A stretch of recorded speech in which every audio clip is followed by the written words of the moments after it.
Roach காலனியில் இருக்கிற CPM search தான் ஃபர்ஸ்ட் நான் போனேன். அதுக்கப்புறம் கோயிலா ஸ்கூல் பக்கத்தில் இருக்கிற ரோச் இயேசுவின் சபை, அங்கதான் துதி ஆராதனை சபை மாறி போச்சு. அங்க போனேன் கொஞ்ச நாள். அது வரைக்கும் என் குடும்பம் ரசிக்கப்படலை, எங்க அப்பா ரசிக்கப்படலை. எங்க அப்பா ரசிக்கப்பட்டதுக்கு அப்புறம் ஐபிஎம் சிபிஎம் சர்ச்சுக்கு தான் நாங்க அதுக்கப்புறம் குடும்பமும் போனோம். சரியா?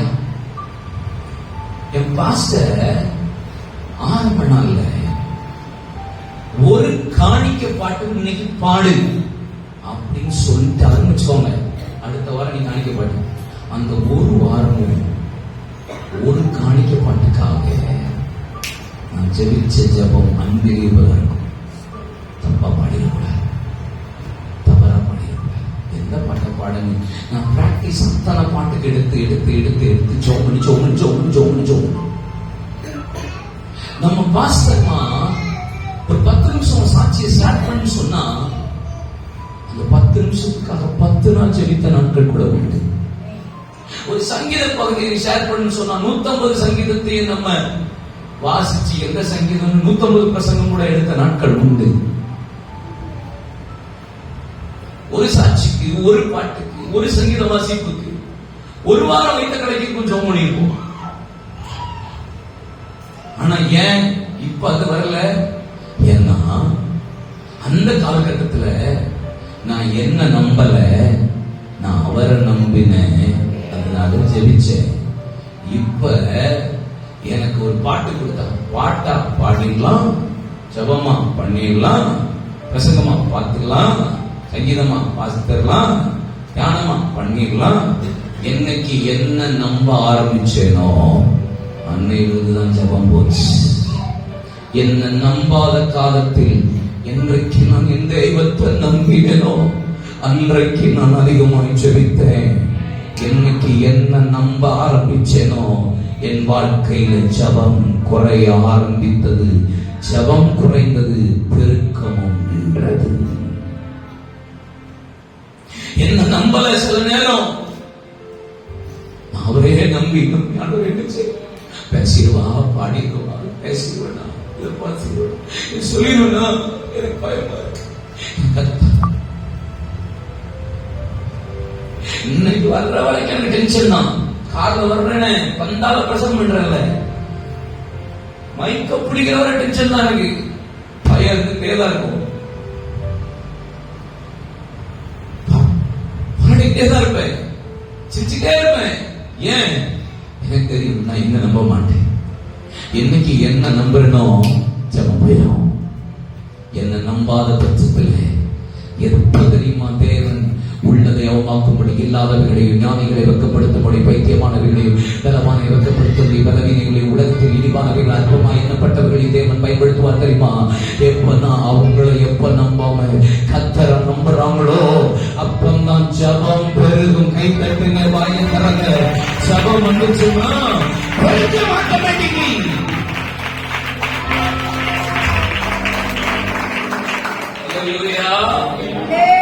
ஒண்ணு ஜபம் போனதுக்கு காரணம் என்ன நம்புறது. ரெண்டாவது என்ன தெரியுமா? சப்போர்ட்ட நம்புறது. நம்ம ஜபம் போறதுக்கு மேக்சிமம் அடுத்த காரணம் தெரியுமா? சப்போர்ட். எங்க பாஸ்டர் ஜெபிப்பாரு, எங்க அம்மா ஜெபம் பண்ணுவான், என் வீட்டுக்காரர் ஜெபம் பண்ணுவான், என் புருஷன் ஜெபம் பண்ணுவான், என் மனைவி ஜெபம் பண்ணுவான், என் பிள்ளைகள் ஜெபம் பண்ணுவோம், என் சர்ச்சு ஜெபம் பண்ணுவோம். நீனு எப்ப ஜெபம் பண்ணுவ? சப்போர்ட்டையே நம்புறது. அதனாலதான் ஜபம் போச்சு. 100க்கு அதிபதி பாருங்க, ஏசப்பா சூப்பரான ஆளு. அவர்கிட்ட இயேசுவே ஒரு 100க்கு அதிபதி வேலைக்காரன் அனுப்பி விட்டு என் வேலைக்காரன் சுத்தமா இருக்கான், இது ஒரு வார்த்தை சொன்னீங்கன்னா நல்லா இருக்கும். உடனே இயேசு தான் கிளம்புறாரு. ஆனா 100க்கு அதிபதி சொல்றான், ஆண்டவரே நீ போ, வர வேண்டாம், ஒரு 100 பேருக்கு அதிபதியா இருக்கேன், ஒருத்தன் வானா வாரான், ஒருத்தன் போனா போறான், அத்தனை பேர் வரான் போறான் அவன் செய்யறான். ஆனா வேலைக்காரன் ஒருவன் செய்யும் போது நீங்க இது செய்யக்கூடாது, ஜஸ்ட் ஒரு வார்த்தை சொல்லுங்க அப்படின்னா. நான் இப்படி பாக்குறேன், 100க்கு அதிபதி கூட இருக்கிற 100 பேருடைய சப்போர்ட், அப்படிதானே? அதை விரும்பல, சப்போர்ட்டிங் சிஸ்டத்தை விரும்பல, அவற்றிருந்து வர்ற ஒரு வார்த்தை தான் விரும்பல. சப்போர்ட்ட நம்பினா ஜபம் போயிருங்க. நீங்க சாப்பிட்டாதான் உங்க பசி ஆகும், மற்றவங்க அவங்களுக்காக நீங்க ஜெபத்துல தாங்கலாம் ஒழிய நீங்களே அவங்களுக்கு ஜெபத்துல அற்புதம் முடியாது. அவங்க பசிக்க அவங்க சாப்பிட்டா தான் ஆண்டவர் கிடைக்கப்படுவா. இங்க 100 சொல்றான், ஒருத்தன் வாரம் ஒருத்தன் போனா போறான். எனக்கு அத்தனை பேர் வேலை பார்க்க சப்போர்ட் பண்ண ஆள் இருக்கு. ஆனா அதெல்லாம் எனக்கு வேண்டாம். Just say only one word. One word can change everything. எல்லாவற்றையும் கர்த்தர் மாற்ற தேவன் தருவார். எனக்கு சப்போர்ட் நம்ப மாட்டேன், உங்களை நம்புவேன்.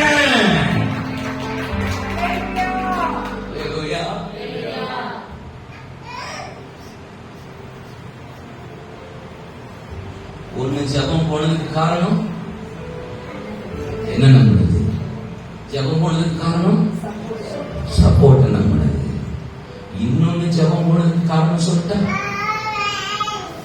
இப்ப மோசே 33, 32, 33, 34 யாத்திரா அதிகாரத்துல இஸ்ரவேல் ஜனங்களை கர்த்தர் வல்லமையுள்ள கர்த்தர் ஓங்கி போய் இஸ்ரவேல் ஜனங்களை நடத்தி கொண்டு வரார். அற்புதங்களினாலும் அடையாளங்களினாலும் பல விதமான பலத்த செய்திகளினாலும் தேவன் நடத்தி போறார். சிங்கங்களை பிடிக்கிறாரு, வனாந்தரத்தை வழி உண்டாக்குறார், அவங்களோட ஆள் உண்டாக்குறார், மிக ஸ்தம்பம் அக்கடி ஸ்தம்பம், மன்னவங்கள் போஷிக்கிறார், காடையினால் போஷிக்கிறார், கண்களை நீட்டு உண்டாகும், மாறாவிட்டல் மதுரமா மாறுது. கர்த்தர் பயங்கரமா செய்தாரு.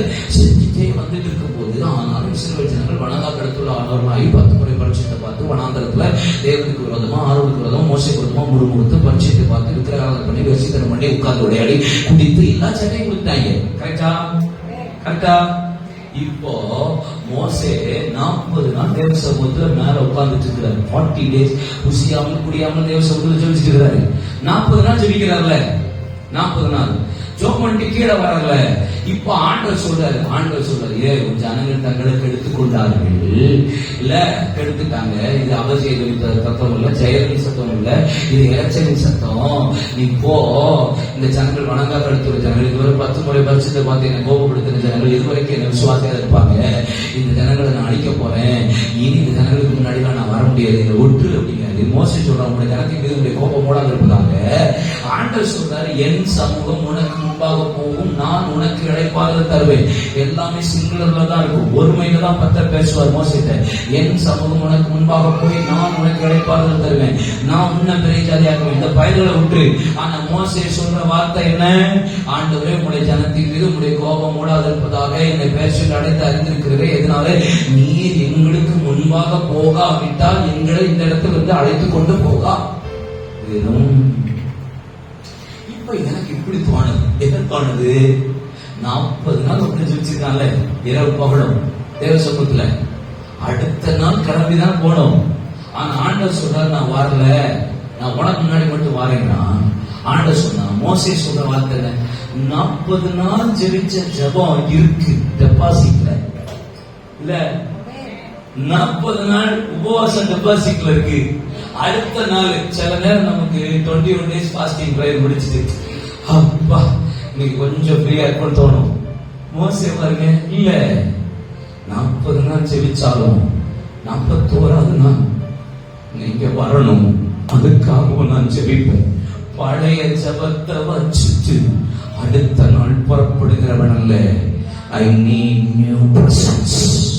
எனக்கு தினந்தோறும் புதிய கிருபை வேண்டும், எனக்கு புதிய கிருபை வேண்டும், புதிய சமூகம் வேணும், புதிய பிரசன்னம் வேணும், புதிய வார்த்தை வேணும், புதிய நன்மை வேணும். அல்லேலூயா. உங்களுக்கு என்ன வேணும்? பாப்பா போங்க, எந்த பாப்பா வேணும்? போங்க. போத்தா உனக்கு யாருக்கு ஒன்று அடுத்தது போட்டு அம்மா கூப்பிட்டு கொஞ்சம் போச்சு. அந்த அம்மாவுக்கு என்ன பஞ்சாயத்து போச்சு போச்சு. 9 மணி ஆயிடுச்சா? என்ன ஒன்னும் பிரச்சனை இல்லையாப்பா? மண்டே ஆட்டே தெரியல. ஏன்னா நான் இன்னும் பிரசங்கத்துக்குள்ளே போகலடா. பிரசங்கத்துக்குள்ள போலையா? நான் இன்ட்ரோடக்ஷனே தான் இவ்வளவு நேரம் கொடுத்துட்டு இருக்கேன்ப்பா. எப்ப நாளைக்கு ஸ்கூலா? ஒரு 10 நிமிஷம் முடிச்சிட்டா நல்ல வேலையா? வாயாச்சே சொன்னீங்க, வருவேன். தோத்திரம் இங்க வரல. ஒண்ணு என் ஜெபம் போனதுக்கு காரணம் என்ன நம்பினேன்? என் ஜெபம் போனதுக்கு காரணம் அடுத்தாக நம்பினேன். என் ஜெபம் போனதுக்கு காரணம் பழைய ஜெபத்தையே நம்பிட்டு முந்தி ஜெபிச்சல்லா அந்த ஜெபத்திலே வண்டியை ஓட்டணும்னு நினைக்கிறேன். ஆனா மோசே சொல்றான், இல்ல எனக்கு புதிய கிருபை வேணும், புதிய சமூகம் வேணும், புதிய அப்பா வேணும், புதிய வார்த்தை வேணும், புதிய கிருபை வேணும், புதிய அபிஷேகம் வேணும். 40 நாள் வச்சதை வச்சு வண்டி ஓட்ட மாட்டேன். 40 நாள் ஜெபிச்சு ஜெபத்தை வச்சு வண்டி ஓட்ட மாட்டேன். 40 நாள் உபவாசம் பண்ண உபவாசத்தை வச்சு வண்டி ஓட்ட மாட்டேன். 40 நாள் பண்ண வார்த்தையை வச்சு வண்டி ஓட்ட மாட்டேன். Day by day, new thing. ஒரு நிமிஷம் கூட நீர் இல்லாமல் வாழ முடியாதையா. ஒரு நிமிஷம் கூட நீங்க இல்லாமல் வாழ தெரியாதையா, வாழ முடியாதையா, வாழ தெரியாது. இருள் சூடும் உலகில் பாதைக்கு வெளிச்சம் என் தெய்வம் நீரே ஐயா. மலைமேலும் தீபம் நீரருடைய வெளிச்சம், இருளை நான் கடந்து நீங்காத மகிழ்ச்சி நித்திய வெளிச்சம் நீரே போதுமையா, நீரே போதுமையா, நீரே போதுமையா. ஒரு நிமிஷம் கூட நீ இல்லாமலே வாழ முடியாதையா, வாழ தெரியாதையா. ஒரே ஒரு காரியம் மட்டும்தான், 5 பாயிண்ட் இருக்கு நம்ம பிரசனத்துல. ஒண்ணு மட்டும் உங்களுக்கு சொல்லிட்டு போல போதும் நினைக்கிறேன். உங்களுக்கு கத்தரது ஆசீர்வாதம். ஒரே ஒரு வார்த்தை, தானியேல் 9:23. உங்களுக்கு தெரிஞ்ச பிரியமான பிடிச்ச வார்த்தை, தானியேலே நீ மிகவும் எனக்கு பிரியமானது, நீ ஜெபிக்கிறதுக்கு முன்பாகவே கட்டளை வெளிப்பட்டது. இப்படி நம்மளை பார்த்து ஆண்டவர் சொன்னார், ஜெபிக்கு முன்பாக கட்டளை வெளிப்பட்டது. சோத்திரம் ஜெபம் தூர போடு, ஜெபத்தை நிறுத்து, கிளம்புவோம். கத்தரை கட்டளை வெளிப்படுத்த. சரி, எத்தனை பேரு அமேசான், பிளிப்கார்ட் இதெல்லாம் ஆர்டர் போடுவீங்க? யாருமே கொஞ்சம் குரூப் இருக்கும். இப்போ ஒரு அமேசான்லயோ ஒரு பிளிப்கார்ட்லயோ ஆர்டர் போடணும்னு வச்சுக்கோங்களேன். ஆர்டர் போட்ட உடனே ஒரு செல்போன் ஆர்டர் போட்டோம். ஆர்டர் போட்ட முடிச்ச உடனே செல்போனுக்கு ஒரு மெசேஜ் வரும், your order confirmed. இல்ல, your order confirmed. Command was released. Order confirmed. ஒரு 2 நாள் கழிச்சு இல்ல 1 நாள் கழிச்சு இன்னொரு மெசேஜ் வரும், your order ready to parcel. இன்னொரு 1 நாள் கழிச்சு போன மெசேஜ் வரும், your order ready to delivery. ஒரு 4 நாள் கழிச்சு ஒரு மெசேஜ் வரும், your order on the way. 6 நாள் கழிச்சு ஒரு மெசேஜ் வரும், உங்க ஆர்டரை நீங்க ட்ராக் பண்ணிக்கோங்க. 7வது நாள் வீட்டு வாசல்ல ஒருத்தன் வந்து ஓடிபி, என்னது ஓடிபி, அந்த ஓடிபியை கொடுத்த உடனே போன வாங்கிட்டு வீட்டுக்குள்ள போய் திறந்து பார்த்தா அது தெரியாது, செங்கலா செல்போனா இருக்கு, அது வேற செக்ஷன். ஆனா நான் எப்ப ஆர்டர் போட்டேனோ, ஆர்டர் போட்ட உடனே செல்போன் ஆர்டர் ஆயிட்டு. ஆனா என் செல்போன் என் கைக்கு கமாண்ட் தான் ரிலீஸ் ஆயிருக்கு. இப்ப மிகவும் பிரியமான தானியேலே, மிகவும் பிரியமான புருஷனை தானியேலே, நீ எனக்கு மிகவும் பிரியமானவன். அந்த ஜெபிக்கு முன்னாடி கட்டளை வெளிப்பட்டிருக்குன்னா கமாண்ட் வாஸ் ரிலீஸ், அப்படின்னா கட்டளை தான் வெளிப்பட்டிருக்கே தவிர இன்னும் ஆன்சர் வரல. வாக்கு தத்தத்தை தான் கத்த தந்திருக்கிறாரே தவிர இன்னும் நிறைவேறல. உன்னை கொண்டு பெரிய காரியங்களை செய்வேன் சொல்லியிருக்கிறவருடைய இன்னும் செய்யல. உன்னை கொண்டு பயங்கரமான காரியங்களை நடப்பிப்பேன் சொல்லியிருக்கிறாரே தவிர இன்னும் நடக்கல. நீ பெரிய வார்த்தையை பெரிய ஆசீர்வாதத்தை சூழ்நிலை பெருக்குவாய்ன்னு சொல்லியிருக்கிறாரே தவிர கட்டளை இப்பதான் ரிலீஸ் ஆயிருக்கபடியே இன்னும் என் கைக்கு வரல, கண்ணு பார்க்கல, என் இருதயம் உணரல, என் கை தொடல, நான் உணரல அப்படின்னா என்ன அர்த்தம்? Command release. 1ஆம் தேதி 12 மணிக்கு நாங்க ஒரு அபிஷேகத்தில் நிரப்பி அந்நிய பாஷை பேசி ஆளுநர் நிரப்பி உங்களுக்கு தீர்த்து சொல்லி ஒரு வாக்குத்தத்தத்தை சொல்லுவோம். கரெக்டா ஞாபகா? வரும் டிசம்பர் ஜனவரி 1ஆம் தேதி நைட் அதுலயே வாக்குத்தத்த கார்டு கொடுப்போம்ல, நீங்களும் வேகமா வருவீங்க. அந்த வாக்குத்தத்த கார்டு வர குப்பரம் நீங்களும் அம்மா சக்கமா அம்மாவுக்கு நல்ல ஒரு சீட்டு எடுத்து போடுங்க. கிளியில் வந்து சீட்டு எடுத்துப்போம். ஒரு சீட்டு நீங்க சீட்டு அந்த சீட்டு அக்கா சீட்டு போட்டுருக்கா. இந்த குரூப் அம்மாவுக்கு ஒரு சீட்டு, வீட்டுக்கு வராத ஒரு அத்தைக்கு ஒரு சீட்டு, கிளி சீட்டு எடுத்துட்டு போய் இந்த உங்களுக்கு சீட்டு வந்துருக்கு. அது அது வந்து வாக்குத்தத்தம் தான், கமாண்ட் தான். நிறைவேறணும்னா என்ன செஞ்சான்? நிறைவேறணும்னா தானியேல் 10ஆம் அதிகாரத்தில் நீங்க வாசி பாருங்க. 3 தானியேலோ இரவும் பகலும் புசியாமல் குடியாமல் பரிமள தைலம் பூசிக்கொள்ளாமல் அவன் வாய்க்கு ருசியானது ஒன்றை எடுத்துக் கொள்ளாமல் 3 வாரம் அளவும் ஜபத்தை தொடர்ந்தான். அப்படின்னா என்னத்தோம்? இந்த பெருக்கத்தை நீங்க பார்க்கணும்னா ஜப மாதிரிய தொடர்ந்து செஞ்சாதான் கர்த்தர் நம்மை பெருக பண்ணுவார்.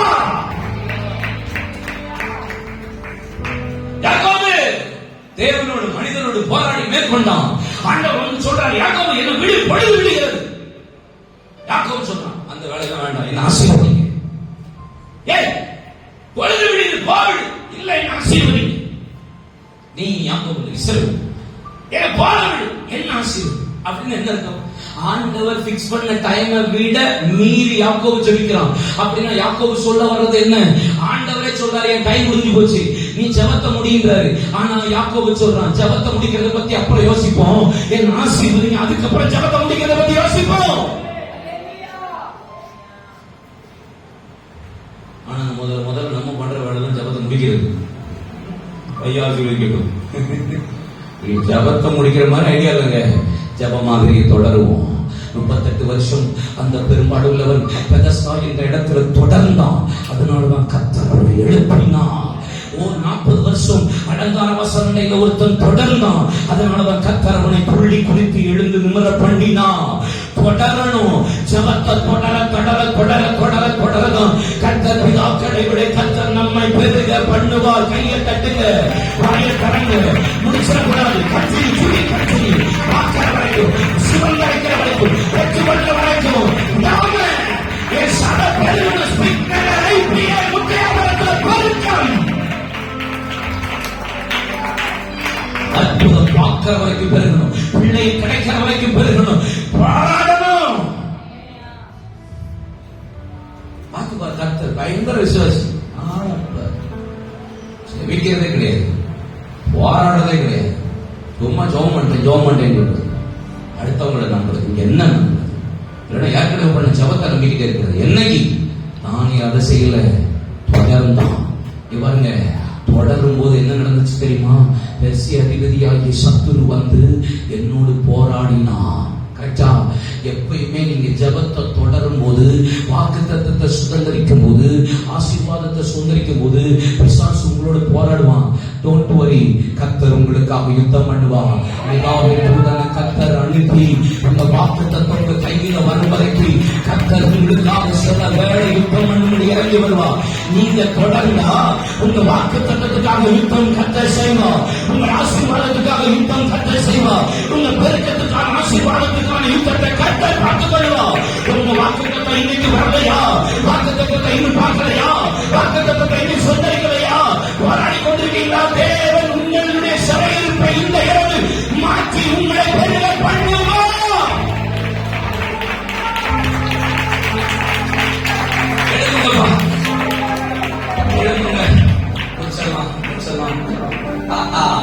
ஒரு பாயிண்ட் தான் பேசுங்க, மீதி 5 பாயிண்ட் உங்க பாசத்தை சொல்றேன், அவர் பேசுவார். ஓகே, நான் பேசினா உங்க பாச பேசுறேன். 5 பாயிண்ட் அவருக்கு சொல்லி அனுப்புவேன். ஓகே, கேட்கணும், மெடிடேட் பண்ணணும், தொடர்ந்து ஜெபிக்கணும். என்ன செய்யணும்? தொடர்ந்து ஜெபிக்கணும். உபாகமம் 1ஆம் அதிகாரத்துல 40-41 வசனத்துல இருந்து ஒரு வசனம் இருக்கு. அதை நான் சொல்லி அனுப்புவேன். ஆசிரியருக்கு அதுல இருந்து 5 பாயிண்ட் இருக்கு. அதை சொல்லுவேன். லூக்கா 5ஆம் அதிகாரத்துல ஒரு பாயிண்ட் இருக்கு. அதை நான் சொல்லி அனுப்புவேன். எல்லாத்தையும் நீங்க ஜெபிக்க போறீங்க. கர்த்தர் நம்ம ஸ்பீக் நகராய்ப்பியை பெருக பண்ணுவார். தூத்துக்குடி மாவட்டத்தில் சபை எல்லாம் பெருகும். கர்த்தருடைய பிள்ளைகள் எல்லாம் பெருகுவார். ஊழியர்களை கையை கட்டாதீங்க. சிங்கமா இருக்கு. என்ன பழக்கமோ தெரியல. போது பெருகணும். கைய எப்பயும் விரிச்சி வைக்கணும். கைக்கு பயப்பு, கையை தட்டணும்.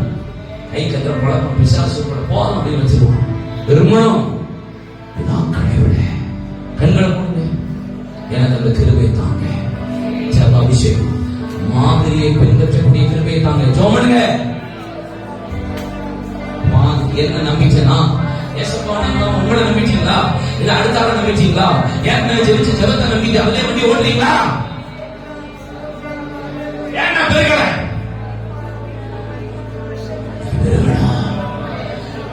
3 வாரங்களும் தானியம் தொடர்ந்து போராடினான்.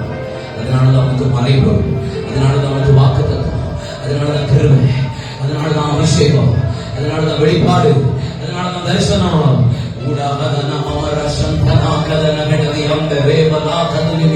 இதுவரைக்கும் வராத வாக்கு தத்துவம், இதுவரைக்கும் பெற்றுக்கொள்ளாத தரிசனங்கள், இதுவரைக்கும் இந்த வருஷம் கடைசி வந்து பயப்படுறீங்களா? இன்னைக்கு போராடுங்க. இன்னைக்கு போராட ஆரம்பிங்க. உங்க வாக்கு தத்துவம் ஆண்டுமே வருகிறது. கை தட்டுங்க.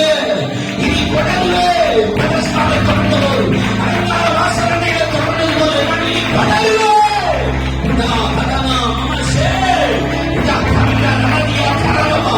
போராடுவோம். ஆனாலும் யுத்தம் பண்ணுவா. நல்ல கரங்களை தட்டி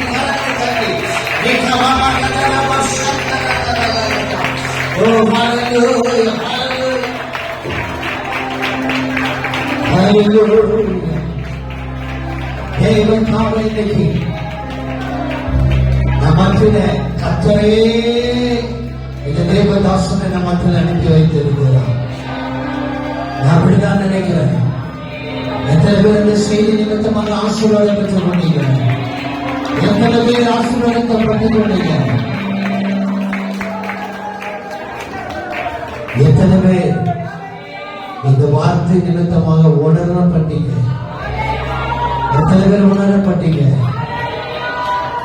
இந்த ஆண்டின் தொடக்கத்துல கர்த்தர் நமக்கு கொடுத்த தரிசனம் நம்முடைய திருச்சபை 1000 ஆத்மாக்களை நோக்கி நாம் பயணிக்க வேண்டும் என்று சொல்லி நான் சொன்னேன்.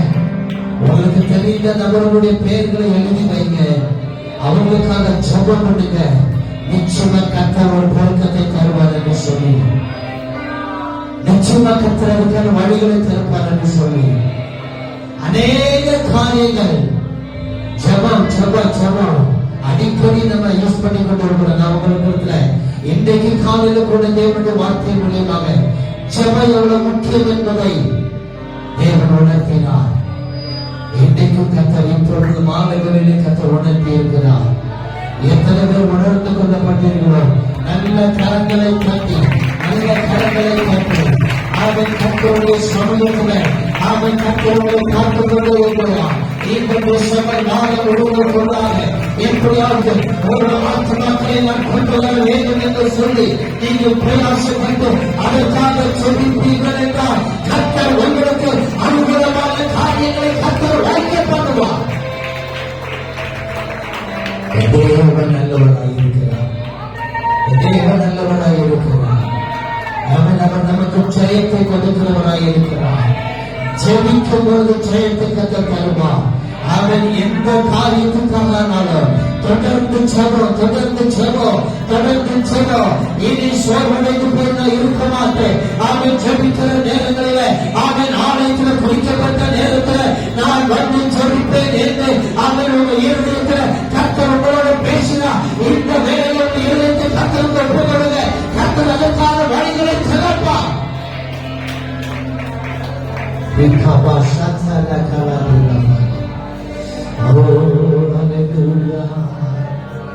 ஜெயம் கொடுக்கும் தேவனுக்கு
தேவ ஊழியரை கொண்டு வந்து அவர்கள் மூலியமாக மீண்டும் ஒரு விஷயம் கூட கத்த நமக்கு உணர்த்தி இருக்கிறார்.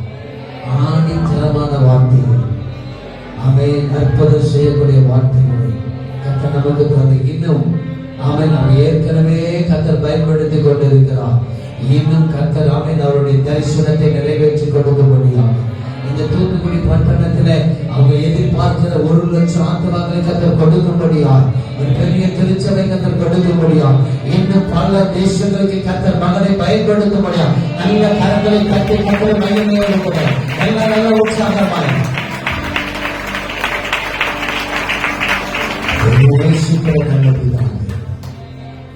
நல்ல வார்த்தைக்காக நன்றி செலுத்துகிறோம். மத்தியிலே கொண்டு வந்த அருமையான தேவ ஊழியருக்காய் ஸ்தோத்திரம். ஆண்டவரே, அநேகம் ஆயிரங்களுக்கும் லட்சங்களுக்கும் கோடிகளுக்கும் நீங்க பயன்படுத்தி கொண்டிருக்கிறத பார்க்கிறோம். ஆண்டவரே, அப்பா எங்கள் மத்தியில வந்து அருமையான வார்த்தைகளை தந்து எங்களை ஆண்டவரே இந்த வார்த்தை நிமித்தமாக எங்களை உணர்வுடைய செய்திட உமக்கு நன்றி செலுத்துகிறோம். அப்படி கத்தர் ஆசீர்வதிப்பீராக. அதாவது கலந்து கொண்ட எல்லா கத்தருடைய பிள்ளைகளுக்காக சொல்லுகிறோம். ஒவ்வொருடைய கத்தர் ஆசீர்வதிக்கும்படியாக சொல்லுகிறோம். தொடர்ந்து அவருடைய பாதுகாப்பு இருக்கட்டும். ஆண்டவரே, அவர் வீட்டுக்கு கடந்து செல்வ தேவ பாதுகாப்பு இருக்கட்டும். தேவக்காரம் அவர்களோடு கூட இருந்து வழி நடத்தட்டும். இன்னும் ஆண்டவரை ஜெபிக்கிற இருதயத்தை கத்தர் கொடுங்க. அடிக்கடி ஜெபம் ஒவ்வொருடைய வாழ்க்கையில் காணப்படட்டும். தொடர்ந்து ஜெபிக்க கத்தர் உதவி செய்கிறார். எங்களை தாழ்த்தி ஒப்புக்கொள்கிறோம். இயேசுவின் நாமத்தில் வேண்டிக் கொள்கிறோம் பிதாவே. சேர்ந்து சொல்லுவேன், ஆத்துமாவே கர்த்தரை ஸ்தோத்திரி.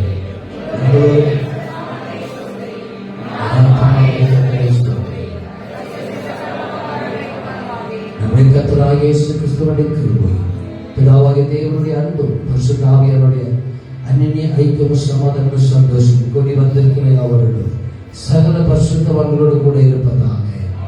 ஆமென். அல்லேலூயா, அல்லேலூயா, அல்லேலூயா. எல்லாருக்கும் ஸ்தோத்திரம்.